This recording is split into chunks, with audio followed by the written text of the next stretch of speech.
नमस्कार। आज हम शुरू करने जा रहे हैं वर्जन्स ऑफ वेब। आइए देखें कि जिसको हम कहते हैं ये इंटरनेट या वर्ल्ड वाइड वेब, ये क्या है, कैसे विकसित हो रहा है और इसके कितने वर्जन्स, कितने रूप हमारे सामने आ चुके हैं। वेब के विभिन्न संस्करणों को जानने से पहले आइए समझते हैं कि ये वर्ल्ड वाइड वेब है क्या।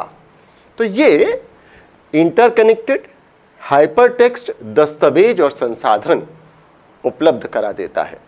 आपके पास कोई डॉक्यूमेंट है, कुछ रिसोर्सेज हैं, ऑडियो, वीडियो, रिकॉर्डेड। अब आप उन सबको एक साथ जोड़कर देखना चाहते हैं, कभी भी कहीं भी जाकर चीज़ों को समझना चाहते हैं। तो ये कैसे हो? ये ऐसे ही समझिए कि छपी हुई किताब में कहीं कोई संदर्भ दिया जा रहा है कि पृष्ठ संख्या 80 देखें और आप अभी हैं पृष्ठ संख्या 11 पर। तो 11 से 80 पर तुरंत जंप करके चले जाएं और फिर जब 80 पे काम खत्म हो जाए तो वापस 11 पे आ जाएं, या जहां आप जाना चाहें वहां जा पाएं। तो इसको कहते हैं इंटरकनेक्टेड हाइपरटेक्स्ट। जुड़ा हुआ है हाइपरटेक्स्ट, माने टेक्स्ट के ऊपर कुछ और लगा हुआ है, क्लिक करेंगे वहीं पहुंच जाएंगे। तो ये है वेब। इंटरनेट के माध्यम से एक्सेस किया जाता है। कहां से जाएंगे, कैसे जाएंगे? तो इंटरनेट के माध्यम से किया जा रहा है। लोकल एरिया नेटवर्क पे भी आप अपना कोई हाइपरटेक्स्ट मैटर डाल सकते हैं जो इंटरनेट के माध्यम से नहीं होगा, लेकिन इंट्रानेट के माध्यम से भी हो जाएगा। टिम बर्नर्स-ली द्वारा इसका आविष्कार किया गया। हाइपरटेक्स्ट के सिद्धांतों पर आधारित है। का मतलब क्या हुआ, जो मैंने आपको अभी बताया कि हाइपरटेक्स्ट से क्लिक करेंगे तो वो उससे जंप करके कहीं और जाएगा। आधुनिक संचार, वाणिज्य और सामाजिक संपर्क के लिए बहुत ज़रूरी है और मौलिक एक बात हमारे सामने आ गई है। मौलिकता है इसमें कि कैसे कम्युनिकेट करें, कैसे व्यापार करें, कैसे कहीं से भी चले जाएं। आप जो है अमेज़ॉन पर जाते हैं, सारा हाइपरटेक्स्ट है। आपको कोई प्रोडक्ट समझ में आया, प्रोडक्ट आपने क्लिक किया, शॉपिंग कार्ट पे चले गए, प्रोडक्ट के डिटेल्स को ले लिया, पेमेंट गेटवे पर चले गए, सब कुछ हाइपरटेक्स्ट है। अरबों लोगों द्वारा उपयोग किया जाता है। कैसे विकसित हुआ? तो इसका वर्जन 1 क्या हुआ, जिसमें बहुत स्टैटिक पेजेस थे, यानी डायनामिक नहीं था। जो पेज दिख रहा है उसको पढ़ लीजिए, बस हो गया काम। बहुत ज़्यादा हाइपरटेक्स्ट नहीं है। एक पेज से दूसरे पेज की तरफ आप बहुत तेजी से नहीं जा पाएंगे। तो जानकारी प्रकाशित करने के लिए स्थैतिक पृष्ठ थे, स्टैटिक थे।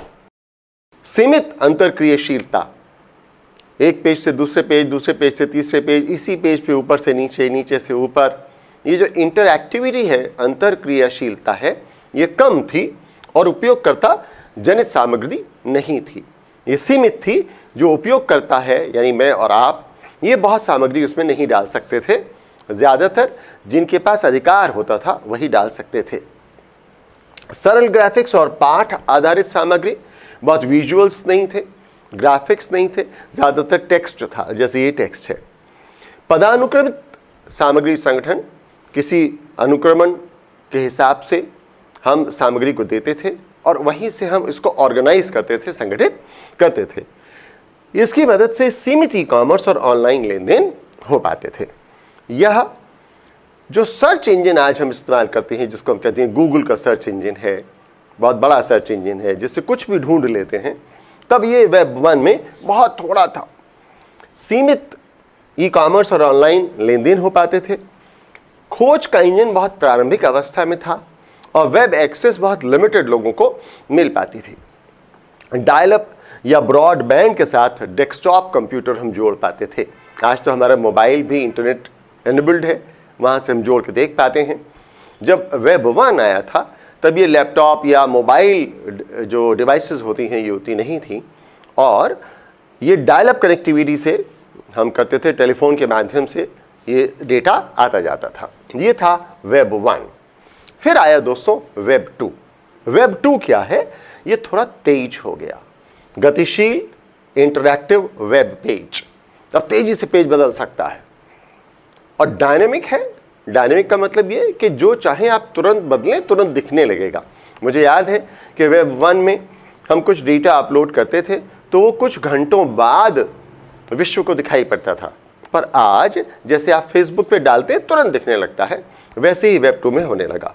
यहाँ उपयोगकर्ता, मैं और आप भी कुछ कुछ सामग्री दे पाने लगे, तो उपयोगकर्ता जन सामग्री और सामाजिक संपर्क वेब 2 से शुरू हुआ, जो आज हम लोग बहुत एंजॉय कर रहे हैं। चाहे लिंक्डइन हो, चाहे फेसबुक हो, ये सब उपयोगकर्ता जनित सामग्री भी जा रही है और सामाजिक संपर्क से बन रहे हैं। यहीं से शुरू हुआ सोशल मीडिया, विकी, ब्लॉग और वेब से बेस्ड एप्स। यहाँ समृद्ध मल्टीमीडिया आया और ग्राफिक्स को हम इस्तेमाल करने लगे। एनिमेशंस आ गए, बड़ी बड़ी इमेजेस आ गई, डेटा ट्रांसमिशन आसान हो गया, तो हैवी साइज की फाइलें भी आसानी से डाउनलोड होने लगीं।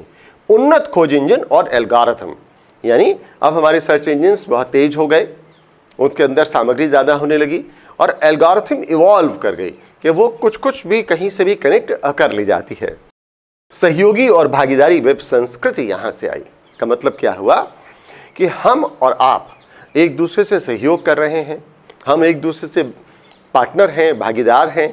कहीं कोई बैठकर कुछ जोड़ रहा है, कहीं कोई और बैठकर कुछ जोड़ रहा है, और इस तरह से वेब पूरा समृद्ध होता चला जा रहा है। यहाँ रिस्पॉन्सिबल डिज़ाइन, उत्तरदायी डिज़ाइन आया और मोबाइल के अनुरूप इंटरफेस आया। रिस्पॉन्सिव का मतलब क्या हुआ, उत्तरदायी का मतलब क्या हुआ कि जिस भी डिवाइस पर आप चलाएंगे, लैपटॉप पे चलाएंगे तो लैपटॉप, डेस्कटॉप पे चलाएंगे तो डेस्कटॉप, मोबाइल पे चलाएंगे तो मोबाइल, पाम पे चलाएंगे, छोटा सा कंप्यूटर आता था, अब तो मोबाइल ही पाम जैसा हो गया है, तो हर जगह ये रिस्पॉन्ड करेगा। तो ये उत्तरदायी डिज़ाइन और मोबाइल के अनुरूप हुआ। फिर दोस्तों आया वेब 3। यहाँ अब वेब पेज इंटेलिजेंट हो गया, बुद्धिमान, और व्यक्तिगत वेब का अनुभव, माने मेरा वेब है अब ये, मैं इसको जितना चाहूँगा बढ़ा पाऊँगा, घटा पाऊँगा, जो चाहूँगा योगदान दे पाऊँगा।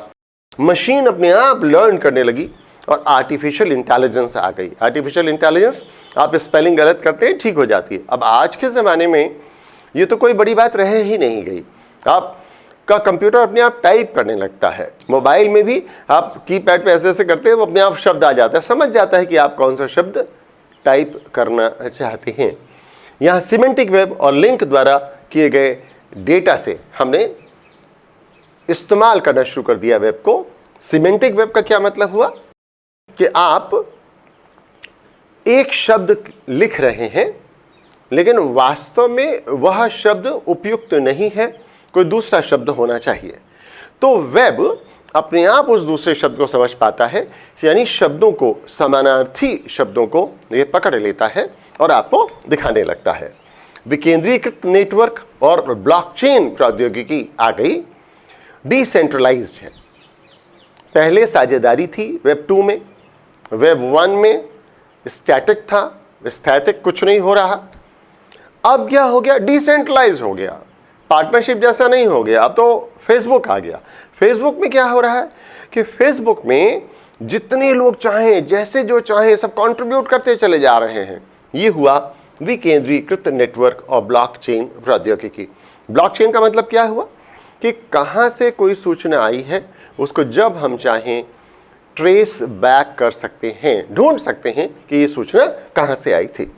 इंटरनेट ऑफ थिंग्स आ गया, IoT, और स्मार्ट डिवाइसेस आ गई। इंटरनेट ऑफ थिंग्स क्या है, मैंने किसी और वीडियो में बताया भी है कि जहाँ मशीन खुद इंटरनेट से जुड़ जाती है और इंटरनेट से इंटरैक्ट करने लगती है, कम्युनिकेट करने लगती है। स्मार्ट डिवाइसेस माने वो अपना निर्णय खुद ले पाती हैं, वो समझ पाती हैं कि अब क्या किया जाना चाहिए। आपका एयर कंडीशनर अब अपने आप ज़्यादा ठंडा होने पर बंद हो जाता है, या आप उसको कह देते हैं कि 8 बजे चलना तो 8 बजे चालू हो जाता है। प्राकृतिक भाषा प्रसंस्करण और चैटबॉट आ गए, यानी अब नेचुरल लैंग्वेज, जैसे आप बोलते हैं वैसे ही बोल दीजिए। तो ये जो सिमेंटिक वेब है ये समझ लेगा कि आप क्या कहना चाहते हैं। और अब चैटबॉट आ गए, जब आप वो समझ लेगा कि आप क्या कहना चाहते हैं तो आप कुछ टाइप कर रहे हैं, अब वो बॉट है, माने रोबो है, रोबोटिक है, एल्गोरिथम की मदद से काम करता है, आदमी नहीं है, वो आपको जवाब दे रहा है। और आपका काम चल जा रहा है। आपने कुछ पूछा, मशीन ने जवाब दे दिया, चैटबॉट हो गया। बढ़ी हुई गोपनीयता और सुरक्षा सुविधाएं, अब आप अपने टेक्स्ट को, अपने मैटर को ज़्यादा सेफ और सिक्योर कर सकते हैं। ये हमें वेब 3 में मिला। अब दोस्तों अगली दुनिया है, अगला चरण है जिसे हम कहते हैं वेब 4।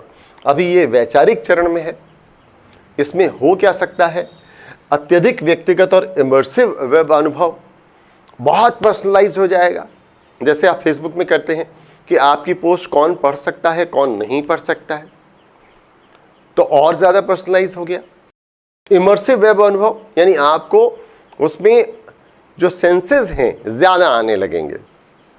आभासी और संवर्धित वास्तविकता प्रौद्योगिकी यानी आपको वर्चुअल दुनिया दिखने लगेगी। ऐसा लगेगा कि जैसे आप वहीं बैठे हुए हैं। बहुत सारी डिवाइसेस आज ऐसी आ गई हैं 3D 4D कि आप कैमरा चला लेते हैं और आंखों पर बड़े बड़े चश्मे या हेलमेट जैसी कोई यंत्र लगा लेते हैं और आपको महसूस होने लगता है जैसे आप पार्क में घूम रहे हैं, जंगल में घूम रहे हैं। ये आभासी और संवर्धित वास्तविकता प्रौद्योगिकी है। प्राकृतिक भाषा और मस्तिष्क कंप्यूटर इंटरफेस होगा, यानी अब नेचुरल लैंग्वेज तो हो ही रही है, जैसे आप बोलते हैं वैसे आप बोल दीजिए, कंप्यूटर सुन लेगा और माइंड को वो रीड करने लगता है। आपने बहुत देखा होगा कि आपके दिमाग में जो चल रहा है आपको लगता है अरे इसको कैसे पता चल गया, हम तो यही सोच रहे थे। तो वो कहीं कोई एल्गोरिथम काम कर रही है और वो आपको इस तरीके की मदद भी दे रही है। उन्नत रोबोटिक्स और स्वचालन सब ऑटोमेटिक होता जाएगा, एक से एक बढ़िया रोबोटिक्स आएंगे। आज तक चैनल पे जो रात 9 बजे एक AI एंकर आती है सना, वो है देखिए रोबोटिक्स, उन्नत रोबोटिक्स। परस्पर भौतिक और डिजिटल दुनिया इंटरैक्टिव हो जाएगा, फिजिकल है, वर्चुअल है, सब इंटरैक्ट कर रहा है। क्वांटम कंप्यूटिंग और उन्नत क्रिप्टोग्राफी आ रही है, ये वेब 4 में होगा। तो स्व आयोजन और स्वायत्त नेटवर्क, माने नेटवर्क को खुद चलाने लगेंगे। ये हुई वेब 4।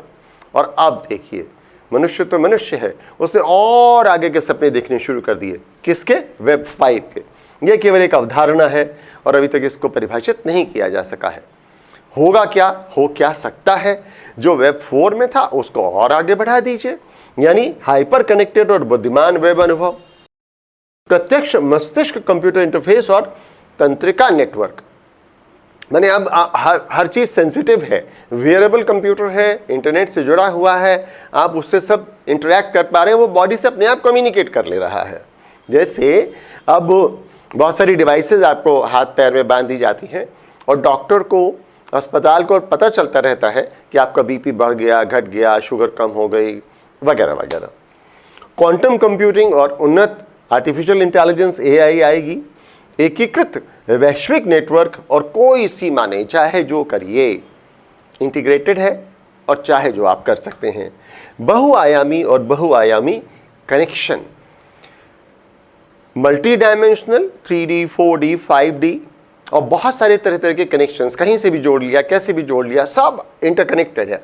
आप बुक माई शो पर जाते हैं, मोबाइल से भी टिकट बुक कर सकते हैं, लैपटॉप से भी कर लेते हैं, डेस्कटॉप से भी कर लेते हैं और सब इंटरकनेक्टेड है, वही दिखता रहता है। उन्नत जैव प्रौद्योगिकी और नैनो प्रौद्योगिकी इसमें इस्तेमाल होगी। असीमित आभासी और भौतिक क्षमता इसकी होगी। दोस्तों ये तो हुए 4 और 5, वेब 4 और 5। वेब 4 भी अभी वैचारिक है और वेब 5 भी अभी तक परिभाषित नहीं हो पाया है।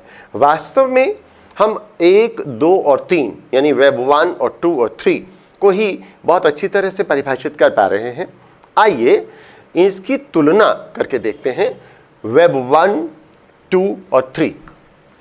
सहयोग, फोकस, डिजाइन, सामग्री, सहयोग और उदाहरण की मदद से अंतर समझने की कोशिश करते हैं। फोकस क्या था? वेब 1 का सूचना प्रकाशन और स्थैतिक सामग्री, वेब 2 का उपयोगकर्ता इंटरैक्शन और गतिशील सामग्री, मानी उपयोगकर्ता भी कुछ कर पाएगा और डायनेमिक हो जाएगी।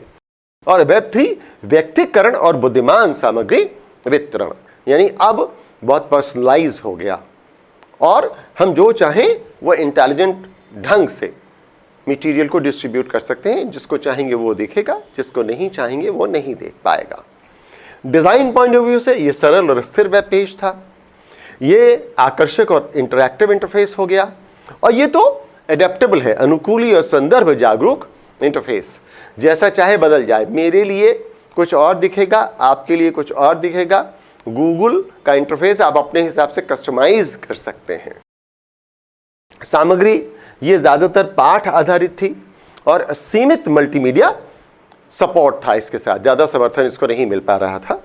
यहाँ वेब 2 में उपयोगकर्ता जनित सामग्री के साथ समृद्ध मल्टीमीडिया सामग्री आ गई। अब ऑडियो, विजुअल्स, एनिमेशंस आने लगे और 3 में तो पूरी वीडियो आ रही है। मशीन पठनीय जानकारी के साथ शब्दार्थ सामग्री। सहयोग माने कोऑपरेशन के पॉइंट व्यू से न्यूनतम या कोई सहयोग की सुविधा नहीं। वेब 2 में मजबूत सहयोग और सोशल मीडिया विशेषताएं, और 3 तो पूरा खुल गया, उन्नत सहयोग सुविधाएं और विकेंद्रीयकरण, डिसेंट्रलाइज्ड है। उदाहरण, यहाँ स्थैतिक HTML पेजेस थे जब शुरू की वेबसाइट्स बन पाती थी। यहाँ सामाजिक मीडिया, विकी ब्लॉग और वेब एप्स आने लगे। वेब 3 में AI संचालित आर्टिफिशियल इंटेलिजेंस चला रही है, बुद्धिमान एजेंट और स्मार्ट डिवाइसेस हैं। तो दोस्तों, हमने अभी ये समझा कि वेब क्या है, वेब का वर्जन 1, 2, 3, 4 और 5 क्या है। 4 और 5 अभी डेवलप हो रहा है। तो हमने जो अंतर देखा वो वेब 1, 2 और 3 में देखा। पढ़ते रहिए, आगे बढ़ते रहिए।